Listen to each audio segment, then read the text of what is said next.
Sebelum ini, kami telah memperkenalkan Nur Aisyah Syamsuddin. Kali ini pula, kami akan memberikan serba sedikit jawapan beliau tentang pengurusan perniagaan dan pertanian. Pertama sekali, bagaimana beliau mengurus masanya dalam sehari?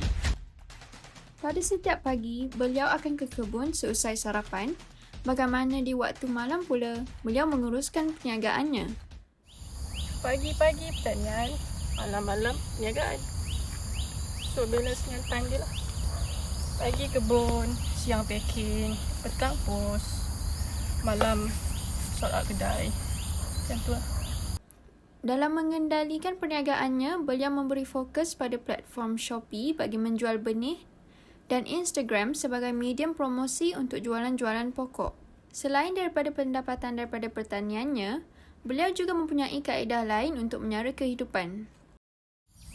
Perniagaan, interview, online coach, Online coach. jual sayur. Ini yang paling utama lah. Dia paling sikit untung, tapi dia yang akan keep on going lah. Kadang-kadang kita tak boleh tengok apa yang duit masuk yang banyak, kita tengok berkat yang banyak masuk. Dalam memulakan kebunnya, beliau tidak terus menanam pelbagai tumbuhan secara serentak. Sebaliknya, Start dengan bayam. Bayam. Bayam and then sayur bayam je lah dekat belah sini. Lepas bayam baru start sayur lain, sawi. Tapi first yang start tu untuk sayur bayam. Tapi yang start banyak lagi ialah pokok buah lah. Tapi pokok buah yang hidup waktu mula-mula dulu tu, ada kucing tu, itu je rasanya. Yang lain tu habis kena cabut monyet. kebun beliau merupakan kebun jenis homestead di mana sayur-sayurannya tiada lebihan hasil yang banyak. Ini adalah kerana pertanian ini bertujuan menyara diri dan keluarga dahulu sebelum lebihan itu dijual. Dia sebenarnya makan lebih jual. Bukan jual lebih makan. Orang susah mindset dia jual lebih makan. So kita jangan jadi orang susah. Kita dulukan diri kita. Apa yang lebih baru kita start bagi. Faham tak? Sebab kalau kita ambil duit banyak-banyak, ini daripada point of view orang yang tak kahwin lah. Kita ambil macam-macam banyak-banyak. Tapi kita tak ada apa pun. Kita masih berlapar lagi. Apa kata kita kenyangkan diri kita dulu? Kita lebih-lebih tu sebab aku start mula-mula pun bukan aku kaya pun. Tapi konsepnya sama.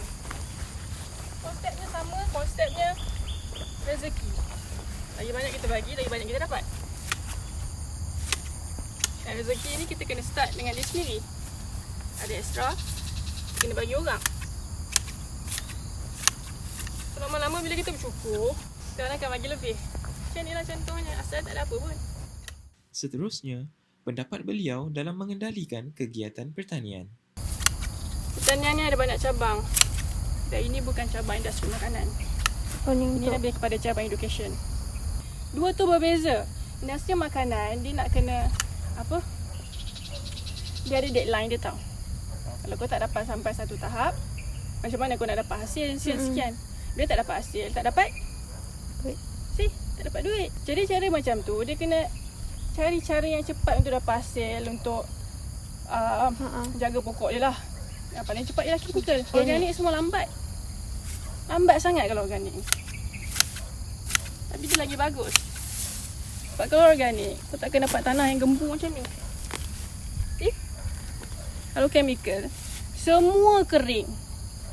Cuma ada sayur dia je. Jaga kat sayur dia je. Dia dah racun, dia dah buang semua. Yang dia jaga pokok dia. Pokok ni macam kita tau. Kalau kita bagi makan daripada kecil, makan benda merepek-repek, badan kita akan nak benda merepek tu je. Tapi umur dia tak panjang. Macam pokok juga. Kalau kita bagi makan racun daripada kecil, dia nak racun je. Tapi dia takkan sampai satu tahap yang lama macam organik. Macam tu lah cerita dia. So tahap tu, dia harvest, jual habis. Dah, tak ada fikir lagi dah. Dan tanah yang sihat ni bukan jadi semalaman. Bertahun. Kalau industri makanan, kira tan. Okay, kalau kira tan, Dia tak kira per kilo, dia tak kira per gram. Yang ini kira kilo ke gram sebab dia direct kepada pembeli. Jadi kalau diorang tu, diorang pergi ke apa? Peraih. Peraih ambil untung sama banyak dengan pekebun. Contoh pekebun untung RM3, peraih pun dapat RM3. Rugilah peraih tu. Contoh kalau pekebun dia jual RM3 kepada peraih, saya jual kepada orang tu RM6 straight. Double lah. Tapi sebab kalau fokus dekat ini je, memang sekadar lepas bayar bil, lepas makan je lah. Bagi sesiapa yang hendak bercucuk tanam, beliau amat mementingkan menimba ilmu pertanian terlebih dahulu. So kalau nak bertani, biarkan ada ilmu. Kalau boleh ada duit lah. Sebab jangan mengharapkan kerajaan sangat. Dia cuma menggalakkan je, tapi dia tidak terlalu membantu kepada semua. Dia secara general je membantu tu. So macam tu lah. Selain itu, beliau mengatakan bahawa elemen konsisten adalah penting dalam kegiatan pertanian. Tak ada, tak fikir sangat. Ni fikir sangat. Pertanian macam mana nak start. Kena ada modal besar, kena ada tanah besar, kena...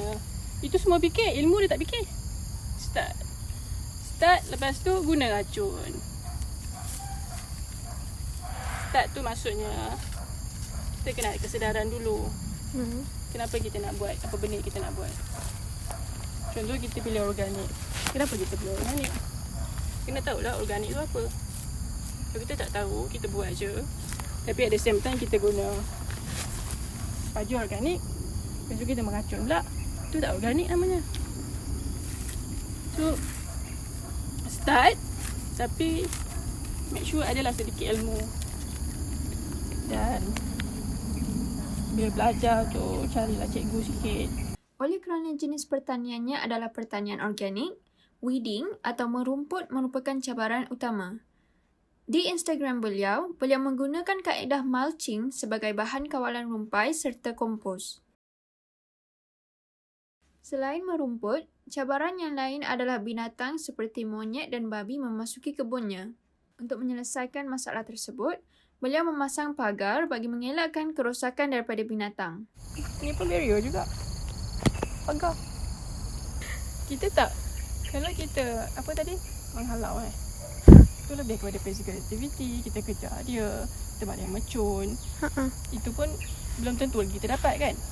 Cuma kalau kita dapat dekat dia, kena dekat dia, itu yang masalah kita lah. Kenapa kita buat macam tu? Kalau setakat menghalau, no problem. Kalau kita letak pagar elektrik, kita letak wire mesh, kita letak apa benda yang tajam, itu menghalang je.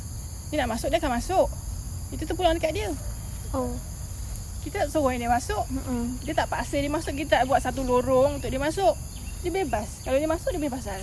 Lepas dia kena, dia belajar lah. Dalam penjagaan pokok pula, trimming atau mencantas harus kerap dilakukan dari masa ke masa. Ini pokok buah. Kalau kita tak trim, dia akan sepanjang-panjangnya akan besar macam ni. Sebatang je. Kalau kita nak buah, kita tak boleh sebatang. Kita kena ada dahan. Baru setiap dahan tu keluar buah. Jadi akan banyak buah. Kalau sebatang ni, belum tentu dia berbuah. So kita kena trim lah. Tak sukanya benda ni. Alamak. Jadi kita trim, dia akan keluar cabang. Kat tepi je. Dia akan keluar cabang sini, cabang sini, cabang sini. Nampak tak? Kalau kita tak buat cabang, dia satu je. Macam tu lah. Panjang. Lepas tu dia, bila dah panjang sangat, dia akan melentuk. Melentuk, dia akan patah kat sini. Bila patah tu tandanya dia trim diri sendiri. So dekat bawah tu yang akan start keluar. Faham tak? Kalau cara manusia macam ni lah. Tapi sayang lah siap kena. Terima kasih kerana menonton video bersiri ini. Kami berharap anda telah memperoleh informasi berguna daripada perkongsian ini.